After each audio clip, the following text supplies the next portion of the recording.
今回の動画はせいろを買おうか悩んでいる人、どんなせいろを選べばいいかわからない人、せいろは持っているけどもっと活用したい人向けに動画を作りました。私は2度目の離婚を機に小さいけど自由な暮らしを始めたシングルマザーです。せいろを使い始めて1年ぐらい経ったので、せいろの使い方や活用方法をご紹介します。お料理例もたくさんお見せします。さらに視聴者様からのせいろについてのリアルな疑問にたくさん回答させていただきました。長い動画になりますが、せいろに興味を持っている方にとって少しでも参考にしていただければいいなと思います。まずはせいろで作れるお料理例をいくつか紹介させていただきます。私はほとんど凝った難しい料理はしていなくて、超シンプルでお手軽な料理しか作っていないので、お料理上手の人には物足りないかもしれませんが、簡単に再現できるものが多いと思うので、ぜひ参考にしてみてください。こちらはさつまいも、かぼちゃ、パプリカ、玉ねぎ、トマトなどの冷蔵庫にあった野菜の上に塩麹につけた豚肉を乗せて蒸しただけです。お塩やドレッシングなど好きなものをかけて食べます。私が和せいろを買ったのはこのたっぷりねおこわを蒸してみたかったっていうのがあるんですけど、あらかじめ別のお鍋で具を作っておいて、しっかりと浸水させたもち米に具を混ぜ込んでせいろで蒸したらすっごくね美味しいおこわができました。水っぽくならずにもっちもちっていう感じでした。もう簡単に食べたい時はご飯を温めて生卵を落として蒸し卵を食べます。こちらは上の段ではサバの味噌煮を温めて、下の段ではじゃがいもを蒸しながらピーマンの肉詰めも調理しています。途中で生卵も追加して蒸し卵を作りました。下段のピーマンの肉詰め完成しました。ふわふわで美味しそうです。盛り付けはこんな感じです。せいろを使うと温めも簡単だし、あっという間にね何品か調理できるのでめちゃめちゃおすすめです。こちらはスーパーで買ってきたパックの豚肉なんですけど、 300g ぐらい入っているところに塩麹をだいたい大さじ 2.5 杯ぐらい入れたと思います。そして全体的に絡めて、塩麹の中の微生物ちゃんがお肉の中まで浸透してお肉が柔らかくなるように15分時間を置きました。このせいろは以前使っていたもので20センチの竹のせいろです。せいろのサイズや素材などどんなものを選べばいいかっていうのは後でゆっくりとお伝えさせていただきます。今回のお料理はせいろの中にキャベツを敷いて、その上に塩麹漬けの豚肉を置いてあります。蒸しキャベツめっちゃ美味しいので手でちぎって上の段にもセットしました。10分ぐらい経つとこんな感じでね、キャベツはもうできてるし、豚肉は中かき回すとですねまだ赤くなっていたので、上下をひっくり返してもう少しだけ時間を置きます。蒸し上がったキャベツは別のお皿に移して、次はおにぎりを乗せて今度はおにぎりを温めます。 OK ですね。こんな感じでねお肉が蒸し上がったので、最後におにぎりを温めます。出来上がったらねもうせいろのままテーブルに出してご飯が完成です。お次はグルテンフリーのシューマイを作ったことがあります。シューマイの皮の代わりにキャベツの千切りを巻いてます。うまっ、うまっ、美味しい。お豆腐をね温めるだけでもすっごく美味しいですよ。こちらは斜め切りした長ネギの上に鮭を置いてます。鮭は塩コショウと椎茸粉っていうのをまぶして蒸しました。こちらもねだいぶ豪快なんですけど、キャベツの上にお豆腐をドンと乗せて蒸してあります。あとせいろと言ったらもう蒸し野菜ですね。好きなお野菜を乗せてもう蒸すだけでこんなにねカラフルで美味しそうな蒸し野菜が完成しました。こちらは塩酒粕に漬け込んだ生姜焼きのお肉をネギの上に乗せて蒸しました。酒粕を使い切りたくて塩酒粕っていうのを作ったんですけど、お肉につけるとめちゃめちゃ美味しいです。そして下の段にはまた蒸しキャベツとあとご飯を温めています。プリンをね蒸した日もありました。私は和せいろも持っているんですけど、和せいろではご飯を炊いてみました。これは初めてご飯を炊いた時の映像なんですけど、せいろでご飯が炊けるっていうのがねまずびっくりでした。1時間ぐらいしっかりと吸水させたお米を炊いたんですけど、炊飯器で炊くよりはかなり固めの炊き上がりになります。こちらは斜め切りした長ネギの上に塩麹漬けの牛肉が置いてあります。こちらは豚ロース薄切り肉に醤油麹と甘酒をすり込んでいってます。お肉の表面に麹がまんべんなく行き渡ったら、漬け込んでる間にエリンギを細切りにして長さも半分ぐらいにします。あとはエリンギをお肉で巻いていきます。余ったエリンギは麹調味料をつけて一緒に蒸しちゃいます。10分後に完成しました。こちらね、とっても美味しかったです。お肉料理ばかり紹介しましたが、せいろでお魚を蒸してもとっても美味しいですよ。こちらは生活クラブから届いた冷凍のししゃも。カチカチで凍っていますが、そのままご飯にのせて10分ぐらい様子を見ながら蒸します。ご飯の上のししゃもにも蒸気がちゃんとくるようにクッキングシートを立てて蓋を閉めます。蒸してる間に大根おろしも作っちゃいました。ししゃもを焼くのって大変じゃないですか？私結構爆発させたり失敗ばかりしてきたんですが、せいろで蒸すとめちゃめちゃ簡単です。私最近おひつが欲しいんですけど、おひつを買うまではせいろをおひつ代わりにしています。こうしておくとご飯が乾燥しないし、朝炊いたご飯を夕方に冷やご飯でそのまま食べても美味しいです。はい、我が家のおひつ。こちらはインスタでも紹介したんですが、ある日の朝ごはんの支度です。ナスは皮を剥いて色が変わらないうちに蒸してしまいます。途中でお豆腐も追加しました。この時は10分ぐらい蒸したと思います。手で裂くか箸でね、こんな感じで裂いてお味噌汁の具にしようと思います。そしてここにお味噌とだしを追加して電気ケトルで沸かしたお湯を注ぎます。最後にネギを散らせば簡単にお味噌汁が完成です。あとこちらは以前の動画でも紹介したんですが、冷凍シューマイや冷凍餃子を蒸すのもおすすめです。ちなみにせいろを食卓にそのまま出すときは、私はせいろの蓋を下に置いてこんな感じで置いてます。こちらも以前の動画で紹介しましたが、野菜をお肉で巻いて食べるのも美味しいです。特にね、レタス巻きはシャキッとしてとっても美味しいので、ぜひやってみてほしいです。えのきとニラはちょっと噛み切れないので、次作るときはもっと短めにカットするのがいいなって私は思いました。トマトの肉巻きもとっても美味しかったですけど、これはね、食べるときにやけどを注意しないといけないです。完成したらお好きなタレをつけて食べるのがおすすめです。私はポン酢がね、とっても美味しかったです。せいろのお料理例はまた後ほど紹介させていただきますが、次は皆さんからのせいろの疑問についてお答えしていきたいと思います。今持っているせいろがこちら2つ。まずめちゃめちゃ使ってるのがこちらです。私はインスタもやっていて、インスタでは結構せいろのお料理とかせいろのリールとかを載せているので、まだインスタ見たことがない人とかいたら、ぜひみほライフで検索していただくと出てくると思いますので、見てみてください。こちら竹のせいろで、サイズは24センチです。で、どこで買ったかっていうと、かっぱ橋です。こちらの動画でかっぱ橋に行ってる様子があるんですけど、その時にね、万両っていうお店で購入しました。かっぱ橋で東京のね、浅草の方にあるんですけど、そこにいろんなお店があって、せいろめっちゃ売ってるんですよ。でその時に結構杉のせいろはいっぱい売ってたんですけど、竹のせいろを売ってるところがすごく少なくって、私は竹ってこう軽いし、カビも生えにくいし、匂いとかもないので竹がいいなと思って探していたんですよ。で万両で見つけました。激安サイトで買った時も身が900円ぐらいだったのかなと思うんですけど、実はこれもすごく安いんですよ。身も蓋も900円なの。だから900円、900円、900円、全部で2700円プラス税です。せいろを使う時のこういう蒸し板、サイズが合うお鍋があれば使えるんですけど、うちにはサイズの合うお鍋がなかったので、この受け台っていうせいろの蒸し板ともいう、それを購入しました。これは1980円。これも24センチ用のせいろシート50枚で500円で購入しました。もうこれ全部合わせて税込みで5600円ぐらいです。だから5000円ぐらい出せばせいろデビューができます。もっとサイズがちっちゃかったらもっと安いし、お鍋のサイズが合えばこれもいらないから、もしかしたら3000円ぐらいから始められるかもしれません。これが竹のせいろね。でもう一つはヒノキのせいろがあります。これは川島屋っていうところのオンラインストアから購入しました。これはですね、もう見た目がピンポイントで大好きすぎて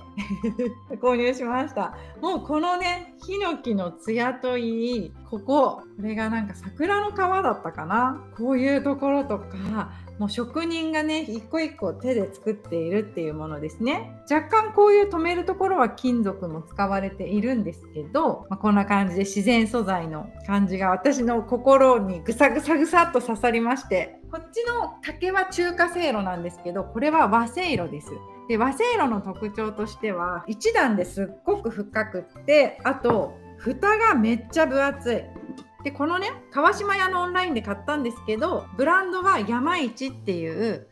ものです。この竹のせいろの受け台が使えればよかったんですけど、ちょっと微妙にサイズが合わなそうだったので、また新たに購入しました。金額は蓋もセット、あとこの中に入っているすのこも全部セットで 19,267 円で、こちらの蒸し板が 4,070 円だから全部でこれはすごい高かった。 24,017 円しました。ただ私あんまり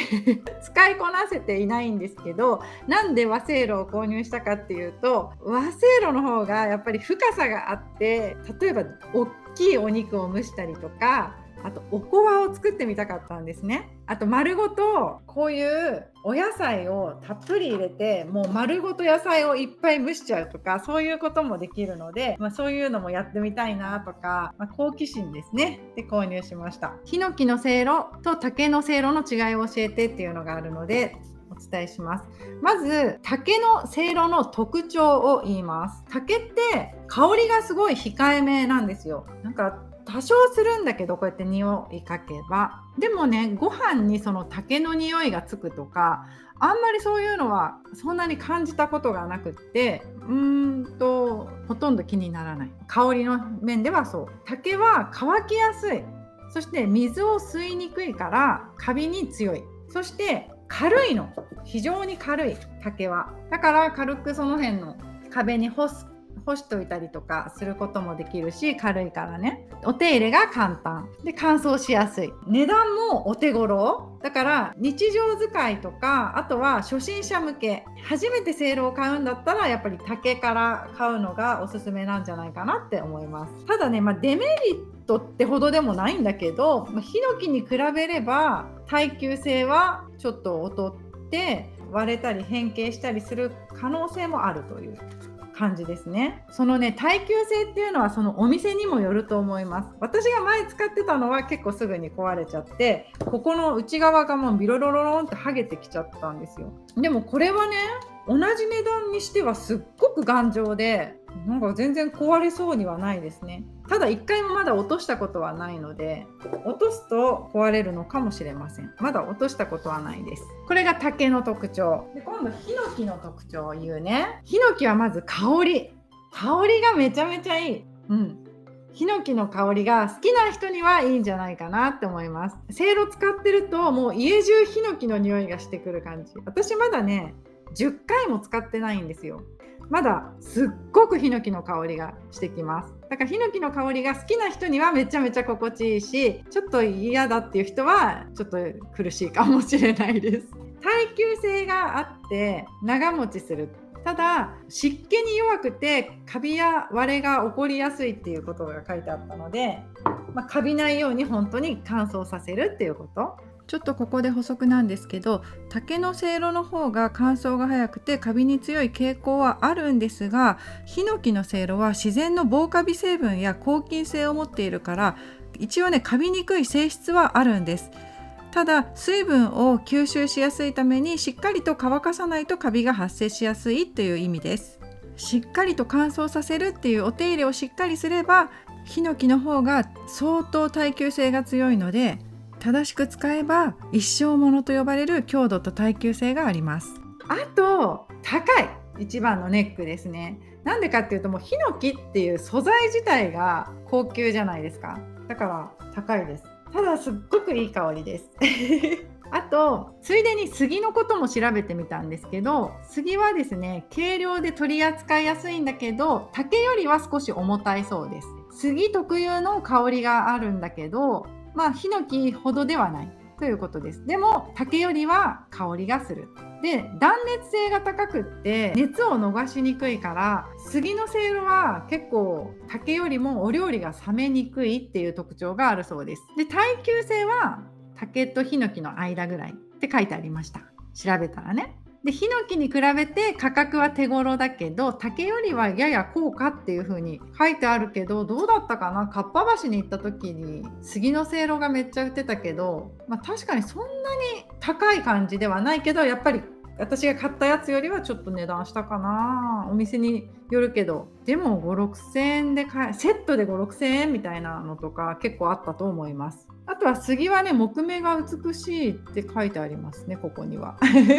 私が使った感覚で言うと、和せいろは隙間がない。中華せいろってやっぱり蒸気がわーって出るような仕組みになってるのね。蓋もほらこういう感じで、やっぱ隙間から蒸気が出るような感じになっているんだけど、和せいろはもう見て、この蓋こんなに頑丈なんですよ。隙間もね結構ない感じで、ピターってなるから、ほとんど蒸気が、出るけどほとんど出てこないの。だから温める時とか野菜蒸す時、和せいろはめっちゃ早いです。でたまに私はこの中華せいろで浅いものを蒸す時はこうやって蓋する時あります。そうすると早く蒸せるので、蓋が違うと重たいんですよ。これもずっしりと。そういう使い方もたまにしてます。私が持っている2種類のせいろは違うメーカーのものなんですけれども、同じ24センチということもあって、中華せいろと和せいろを重ねて使うことができます。和せいろは深さがあるので、高さのあるお皿とかをせいろの中で使うときは重宝します。ということで、せいろを選ぶときは深さを確認することがとても重要なんですけど、浅いせいろでも裏技があるので後ほどお伝えします。このせいろってね、今いろんなところから出ているんだけど、買う時にこの深さっていうのをすっごくよく見た方がいいと思うのね。で、私のせいろは万両で買ったのは4センチなんですよ。ここからここまでが4センチで、無印とかだと内側が6センチって言ってたかな。だからね、深さってここのサイズじゃないんですよね。ここのサイズでよく高さ何センチっていう風に売られているんだけど、重要なのはここなんですよ。ここの高さでどれぐらいの大きさのお茶碗が入るかっていうのが結構変わってきます。なんか深めだと結構活用できる。で、私のは浅い4センチです。だけど裏技があって、例えばこういう風にお茶碗にご飯を入れて温めたい時に、普通にこうやってやるとわかるかな、もうぶつかって浮いちゃうんですよ。閉まってないでしょ、全然ここ。だけどこの2段目をひっくり返して重ねる。こういう風に重ねて、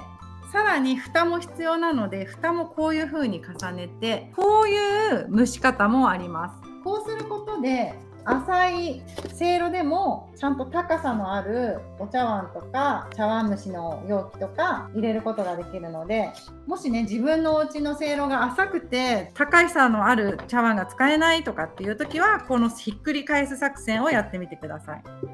はい、こうですね。せいろの周辺のグッズを教えてっていうことだったのと、あとこのざるどこのか教えてくださいっていうのがあって、私はこのざるは無印良品で購入しました。これがすっ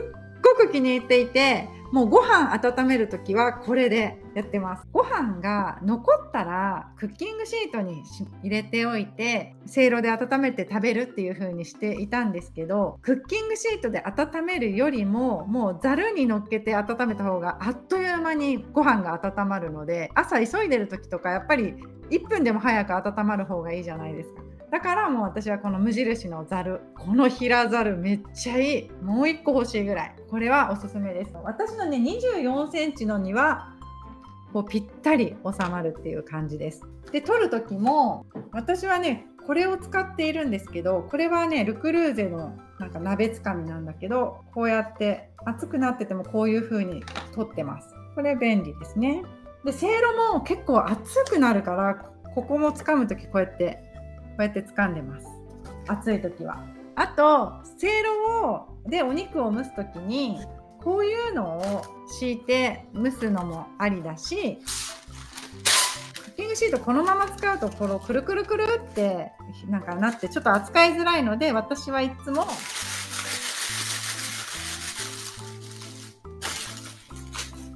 ぐしゃぐしゃにしてからこうやって、食材を入れて使ってます。蓋を閉めるときに気をつけなければいけないのが、こうやって出ないことですね。ここら辺からクッキングシートは中に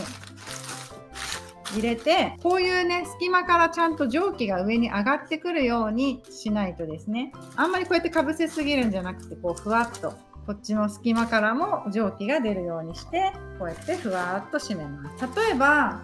ハンバーグとかだったら肉汁がこぼれると悪いので、そういう時はここ穴開けなくてもいいけど、なんか汁を溜めたくなかったりとかしたら包丁でこうやって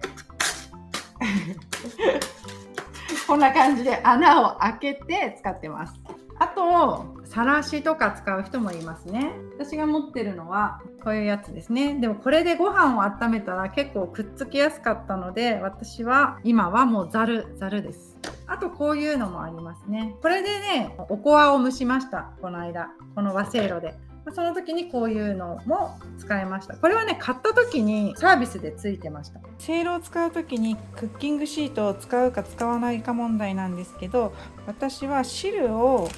下にこぼしたくない時は穴を開けないクッキングシートを使っています。もしね、これ汁がここに溜まるのが嫌だっていう時は、もうこういう包丁でもうぐさぐさぐさって具を入れる前に線を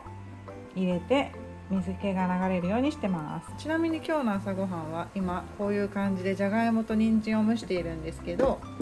じゃがいもと人参が柔らかくなった頃にこれを追加でね乗せたいと思います。魚を蒸しすぎるとちょっと硬くなるのが嫌なので、ほんのちょっともう火が通ればいいですよね。魚ってね、蒸すとふわふわになるんですよ。長く蒸しすぎると硬くなっちゃうんじゃないかなって思うので、私は短時間にしてます。ちなみにね、これはフィッシュルっていう味付けがされて届く冷凍のお魚なんですけど、これはねマーボーっていう味のお魚で、もう一つ塩麹漬けっていうのもちょっとやっぱり追加で入れようと思ったので、クッキングシート2枚に分けてます。でこういう時ここから蒸気が出るので、蓋を閉める前にこんな感じでこういう隙間を開けておいた方がいいですね。こうやってでここままこういう感じでここから蒸気が出るようにします。全部ピターってなってここに具を全部隙間なく入れてしまうと、ここから蒸気がね行きにくくなりますね。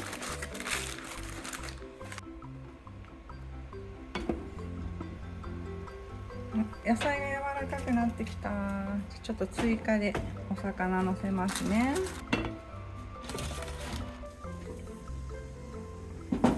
どうかな、5分ぐらいしたかな。5分も経ってないか。お、いいじゃんいいじゃん。いい感じ。出来上がりです。食卓にはこうやってね、朝はせいろのまま出すことが多いです。あとは野菜につける味噌、タレ作ります。せいろを初めて使う前に何か準備が必要ですか？せいろを初めて買った時にから蒸しみたいな、何にも入れないで蒸した方がいいっていう説明とかもよく書いてあるんですけど、私はせいろを買った時になんかそんなのしなくていいよって言われたので普通に使っていいよって言われたので、その最初のから蒸しみたいなのは私は今回しなかったんですけど、やっぱりいろんな人が触ってるかもしれないし、殺菌するみたいな感じで一回何も入れないで蒸すっていうのもやりたかったらやったらいいんじゃないかなって思います。ヒノキとかは匂いがすごいから最初にそうやって蒸すといいっていうのもありましたね。ヒノキはやったっけな、ちょっと忘れちゃいました。せいろお一人様用ならどれぐらいの大きさがいいですかっていうご質問があるんですけど、一般的に調べたら1人から2人分は18センチから19センチで、2、3人分は21センチで、6人分程度は24センチを目安にしてくださいっていうのがインターネットで書いてあるんですけど、私の体感でいくと、私は以前買ったのが20センチのせいろだったんですよ。で、3人暮らしでした。で、その時に20センチのせいろ3人分のお料理作るのはちょっと小さいなと私は感じました。3人って言っても、例えば大人2人と子供1人とかちっちゃい子1人とか、そういうぐらいだったらちょうどいいのかもしれないんですけど、例えばあと大人1人と子供2人とかね、うちはもうでっかい子供が2人ともう大人3人いるみたいなもんですよ。そうすると20センチのせいろだとちょっと小さくて、今回は24センチにしましたね。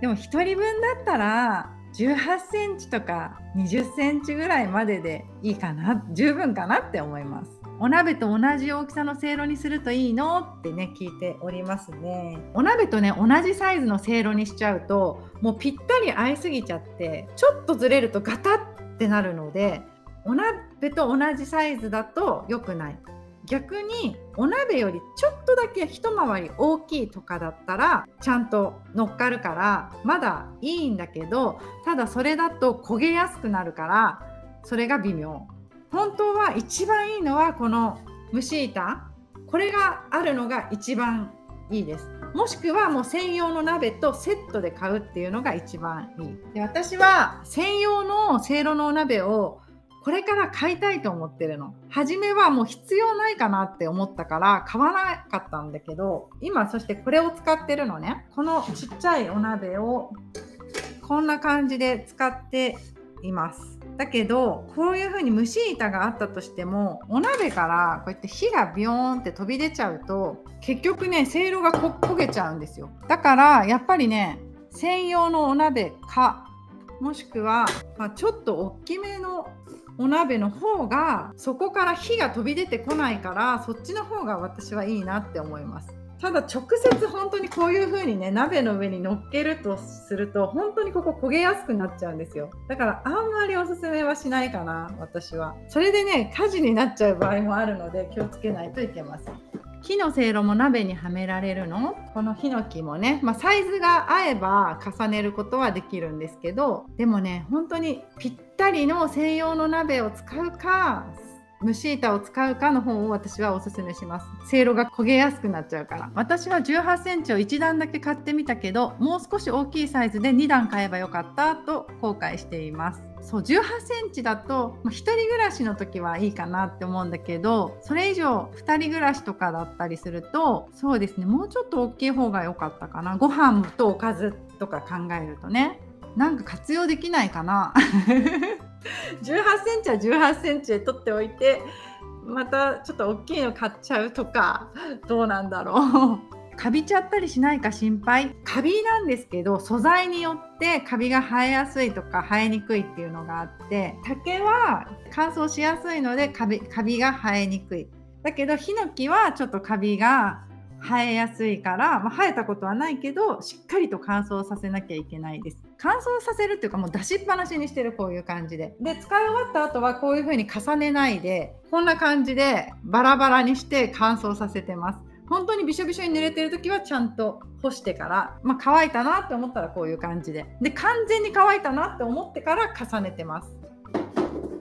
せいろの使い方としてはお鍋にお湯を沸かします。そしてそのサイズが合えばそのまませいろを乗せても大丈夫なんですけど、私の場合は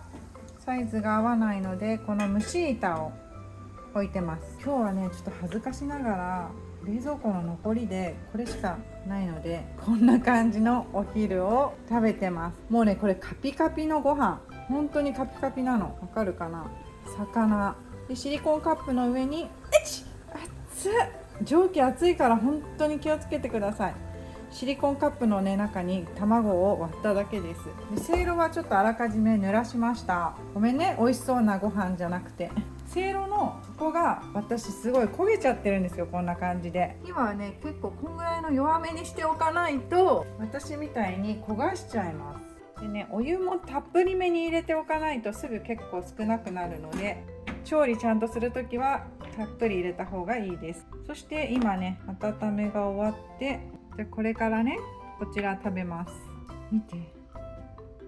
火が強いとここが焦げちゃうんです。大事なせいろがねこんな風に焦げるともったいないですよね。ちなみにご飯を温めただけのせいろだったらもう私このまま汚れてないのであとは乾燥させておきます。こちらアルミの蒸し板なんですけど結構ね焦げついても洗えばしっかりきれいに取れます。はい、ご飯と一緒に温めた卵はこんな感じになっております。蒸すとき途中で1段目2段目の入れ替えの必要ないですか？入れ替えてもいいよ。せいろって使ってる時に全然途中で蓋開けちゃってもいいのね。例えば私はさこういう無水鍋とかを使ってるから途中で蓋開けたくないっとかあるんですよ。今この蒸気を出したくないみたいな。でも、せいろの場合は普通にお料理中にどれどれ柔らかくなったかなとか火通ったかなって開けて箸でつっついてみたりとかして、もう一回まだだなって思ったら蓋閉じるっていう風にやることができるから全然いいのね。でやっぱり下にある方がめっちゃ蒸気がかかるから下の方が火が通りやすい。だから途中で入れ替えてもいい。でも入れ替えなくても最初から火が通りにくいものを下にして後から2段目を追加するとか、そういう風に使ってるとだんだん分かるようになります。だから絶対入れ替えなきゃいけないとかそういうのはないです。私はほとんど入れ替えないですね。15分以上は火にかけない方がいいと聞きました。でも15分だと蒸し足りない時があります。私もねそれ聞いたことあるんですけど、実際に万両に買いに行った時に聞いたんですね。それも竹だと30分ぐらいが限界だって聞いたとかって言ったら、全然大丈夫1時間でも大丈夫って言ってましたそのお店の人はね。でも全然大丈夫そうだけどね。でも大体あんまり30分以上はこれは使ったことがないかなと思います。でも本当にね大豆を蒸すとかもうすごい時間がかかるのは私はヒノキの方でやろうかなって思っています。大体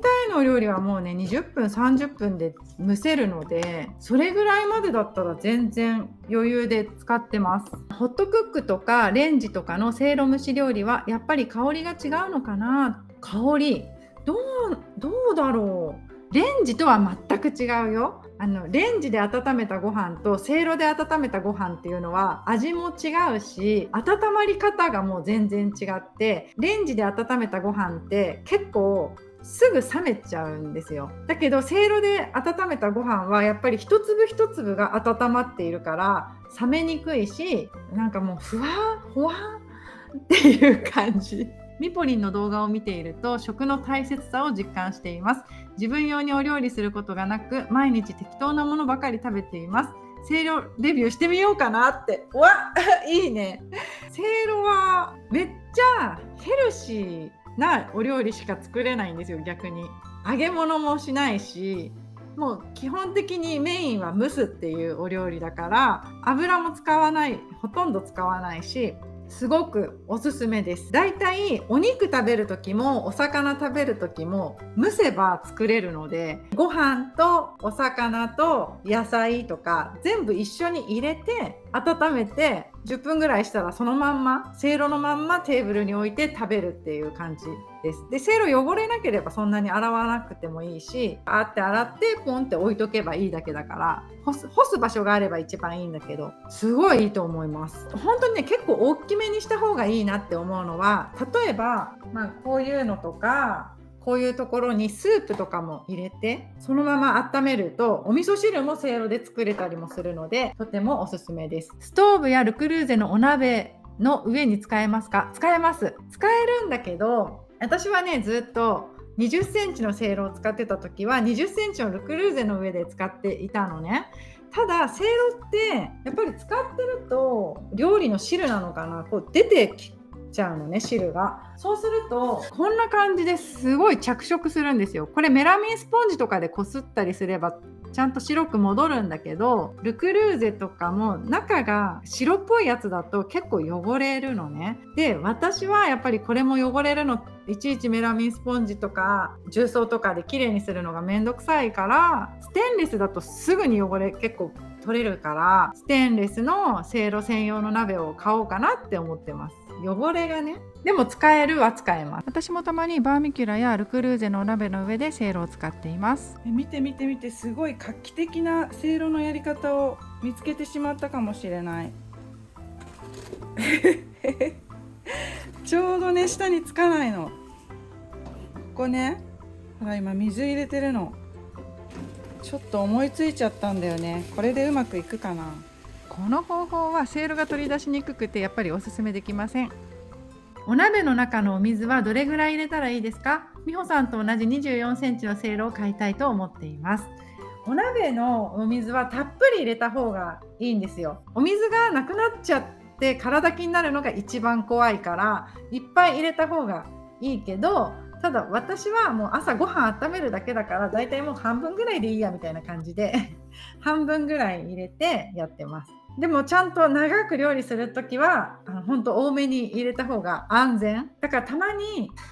お水まだあるかなと思って蒸し板こうやって持ってお鍋の中身を見ると、お水結構少なくなってるって思って足したりする時もあります。せいろは電子レンジやオーブンで使えるんですかって。電子レンジでせいろ使えないと思っていたんですが、調べてみたら楽天とかで電子レンジ対応のせいろも売っていたので、気になる方は調べてみてください。そういえば質問でミポリンのせいろ料理ベスト3はって聞かれたんですけど、私ね正直もうシンプルなお料理しかほんとしてないんですよ。だからおすすめの凝ったお料理っていうのは全くなくって、もうまず一番使ってるのがご飯の温めでしょ。でおすすめはもう本当に肉を蒸すとか魚を蒸すしか思いつかないっていうか、もうほぼそれしかしていないです。で最近は醤油麹とか、塩麹とかをお肉につけて蒸すっていうのをずっとやってたんですけど、最近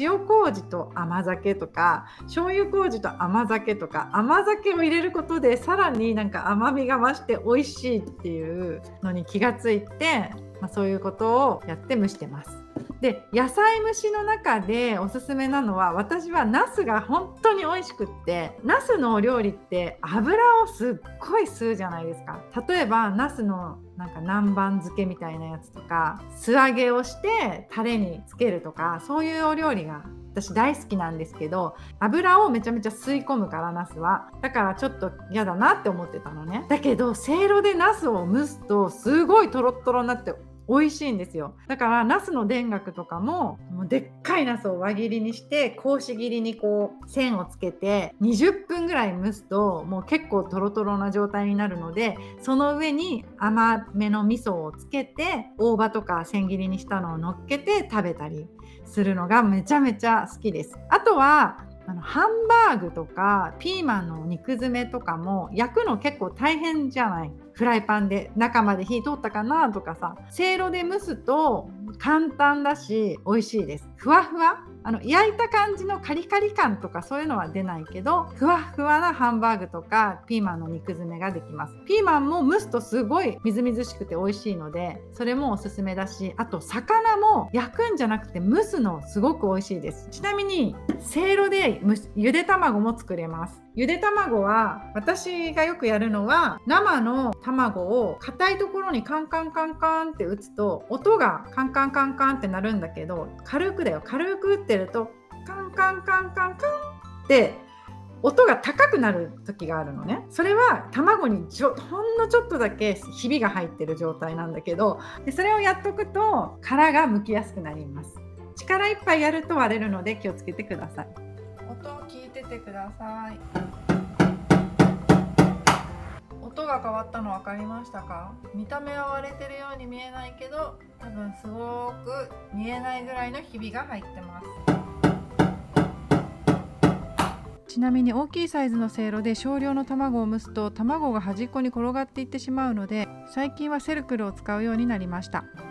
塩蒸し卵っていうレシピを見つけたので作ってみました。濡らしたペーパータオルに塩小さじ2を入れて、その中に卵を包んで12分蒸します。普通のゆで卵と味比べをしてみたいと思います。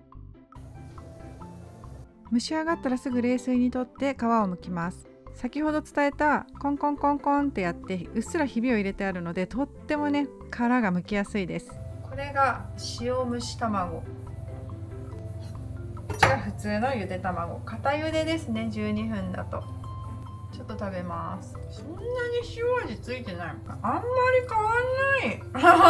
んないご飯だとだいたい何分くらいで温まりますか？だいたい5分もすれば温まるかな。ただそのご飯の置き方とかどれぐらいカチカチかとかにもよるんだけど、私は冷蔵庫に入れてるやつでも5分ぐらいざるに入れて温めれば温まってるかな。ただそれがクッキングシートに包んでるともうちょっとかかったりとか、最初はこういうところにご飯を入れて温めてたんだけど、そうするともうちょっと時間がかかった気がします。でも、ご飯温めながらもう一段で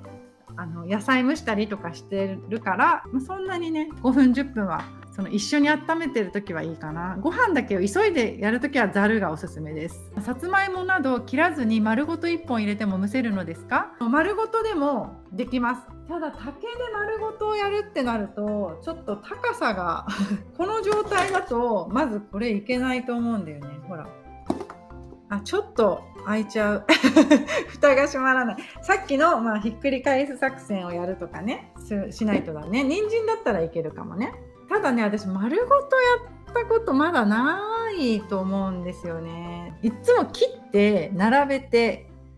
蒸しちゃうので。でも和せいろだったら丸ごともいけるしね。せいろの本に書いてあったのですが、野菜を皮付きのまま丸ごと蒸しておくと冷めても美味しさが閉じ込められたままだそうです。蒸し時間はだいたい20分から30分で、竹串を刺してスーッと通るようなら出来上がりです。私も今度試してみたいと思います。みぽりんがせいろを初めて購入した時はまだまだブーム前。なんでせいろを買ってみようと思ったのか教えてくださいっていうことです。私がもともとせいろいいなって本当に思い始めたのは3年前とかぐらいなんですよ。見た目が素敵だからいいなみたいな風に思っていました。ただ私結構めんどくさがり屋さんだし、せいろの使い方も全くわからないし、周りにせいろを使っている人も近くにいなかったので、なんか私には使いこなせなそうだなとか、お手入れが大変そうだなとか、収納スペースもないし、なんか周りに使ってる人がいないっていうことは使いづらいのかな。あとは蒸し料理ができるみたいだけど、私はホットクックもヘルシオもあるし必要ないんじゃないかなみたいな感じで、見た目は可愛いなと思っていたけど、そのまま放置しといたんですね、そういう気持ちは。だけど私のヨガの先生のインスタを見ていたら、なんとそのヨガの先生がせいろデビューしていたんですよ。こんなことが書いてありました。主婦になって10年前の私に教えてあげたい、せいろを一番に買いなさいって書いてあったんですよ。せいろってそんなにいいものなのってその投稿を見てすっごく興味が湧いたんですね。でそこでちょうど去年の年末ぐらいに激安サイトでね、お買い物をする機会がありまして、そうだ、ちょっとせいろ買ってみようかな、失敗したらしょうがないと思って購入したのがきっかけでした。使い始めてみたら、なんじゃこりゃみたいな、めっちゃいいやんってこんなに使えるのっていうのをびっくりしました。それでそこからせいろにハマって、もう毎日使うようになって、中国系の激安サイトで購入したものなので結構やばだったのか知らないんですけど、私の扱いが悪かったのか結構すぐ壊れてしまいまして、それでまた新しく購入するにはもっとよく調べて、サイズのこととか、今度は失敗しないようにいいものを購入しようと思ってせいろを探し始めたっていう感じでした。うちは商法の竹使っています。せいろでパン蒸して食べるのが好きです。コストコのベーグル、フランスパンもふわふわもっちもちです。そうだね、うち最近パンを食べないんだけど、パンもね蒸すとめちゃめちゃ美味しいみたいだよね。あと商法さんのせいろも結構深さが5センチだったかなくらいあるって聞いたので、結構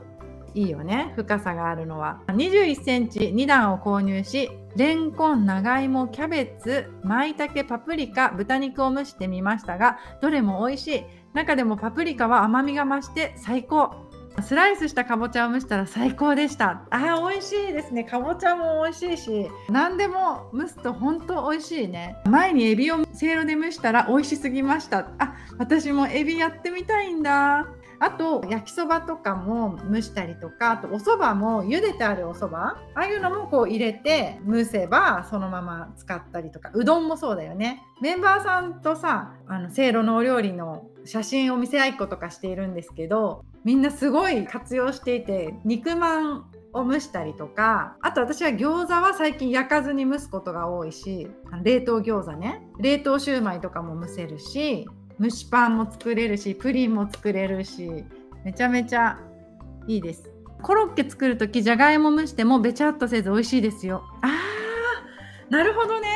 確かに茹でるとちょっとべちょってしちゃうけど、蒸すと美味しいよね。私もね、じゃがいもを蒸すのはすごいよくやってます。甘い味噌みたいなのを作っておいて、ミーミがじゃがいもと味噌っていう組み合わせが大好きなので、ちょっと一口大に切ったじゃがいもこんぐらい入れて、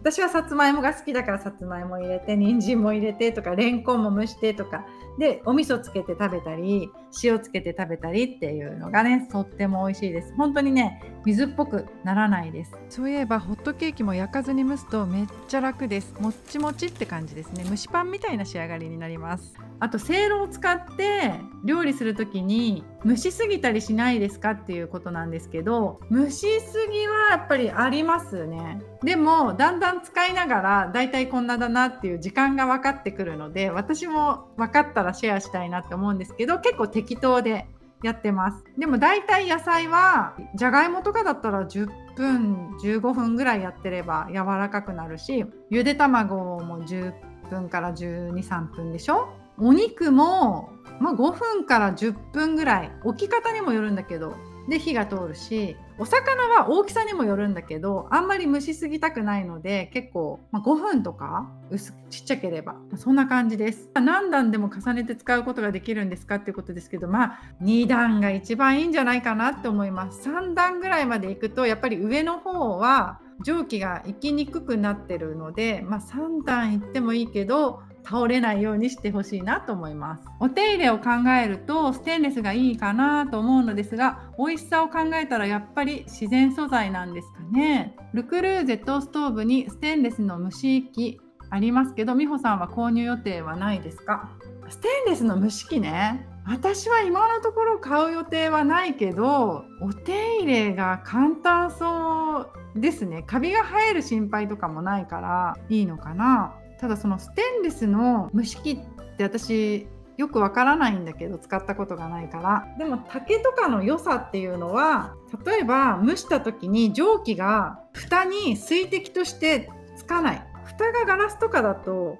蒸気がここにくっついてポタポタって垂れてしまって、食材にまたその水がついちゃうとかってあるかもしれないけど、せいろの場合は蒸気が出てってそういうべちょべちょにならないっていうのはいいところなのかなって思うんですけど、ちょっとステンレスはね、どうなんだろう。お手入れ的には簡単そうでいいな。重ね煮は最近してませんか？めっちゃしてます。重ね煮。私のお料理はもうほぼ最近ほったらかし料理しかしてなくて、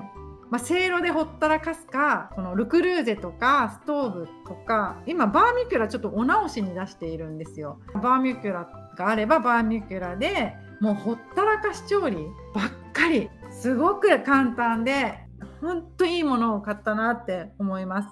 皆さんも好きなね調理道具を買うといいと思うんですけど、私はめっちゃこのお鍋たちもせいろもかなり活用しているので、買ってよかったって思ってます。今日さつまいもと豚肉の重ね蒸し、お昼ご飯で作ってみたらとっても美味しかったですということで、作ったんだね。こちらの方に書いてあったさつまいもと豚肉の重ね蒸しが作ってみたくてメンバーさんにお伝えしていたら、早速ね作ってくれたみたいです。私も今回作ってみますね。 300g のお肉に酒大さじ1、醤油大さじ2、塩コショウ少々で下味をつけておきます。この時にちょっと失敗したのが、調味料がまんべんなくお肉につくようにめんどくさがらずにちゃんと調味料を揉み込んでおけばよかったなって思いました。ちょっとめんどくさがってお肉が重なった場所もそのまんまにしておいたので、ちょっと味付きにばらつきが出ました。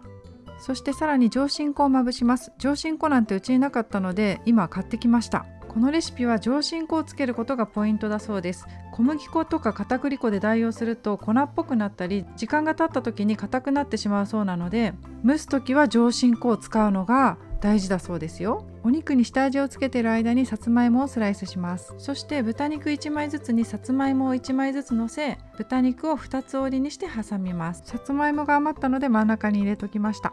あとはせいろで10分蒸すだけです。こんなに火が大きいとこの鍋底から火がはみ出ちゃってせいろが焦げるので火を弱めます。こんなかな。本当はもうちょっと強くしたいんだけど、火がはみ出るのだけは避けたいので、だけど弱火すぎると沸騰しないので、火がはみ出ない程度でちゃんとブクブク沸騰している状態、これぐらいがいいですね。のせます。できました。こんな感じでね、せいろを使った後は蒸し板も汚れるし、水も汚れるんですよ。だから白いお鍋とかでやると結構着色がつきます。あとちょっと今回失敗したのは、下味をちゃんとまんべんなくつけなかったのでまだらになってしまいました。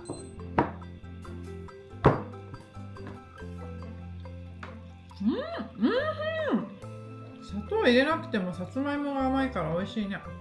確かに上新粉だとべちょってならない。わあ、美味しかった。ごちそうさまでした。こういう感じで食べ終わるんですけど、これは捨てますよね。お肉を料理するとやっぱりちょっと汚れるので、私は、こういうねヘチマたわし今使ってるんですけど、ここでやってもいいんですが、最近はこのバーミキュラで購入したササラを使ってます。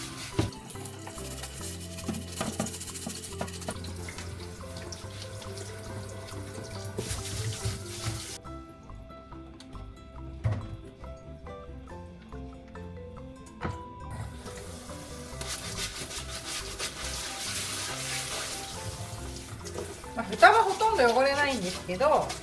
今ちょっとお肉を置いちゃったので軽く洗って、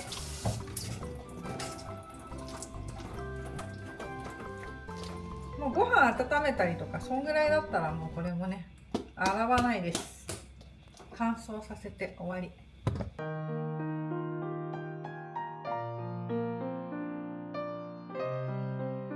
はい、いかがでしたでしょうか。皆さんの気になっていたせいろについて少しは参考になったら嬉しいなと思います。少しでも参考になったって方はぜひチャンネル登録とグッドボタンを押していただけると私の励みになります。まだ何か疑問が残っていたりとか気になることがあったらぜひコメント欄で教えてください。このチャンネルみほライフでは40代のシングルマザーの私が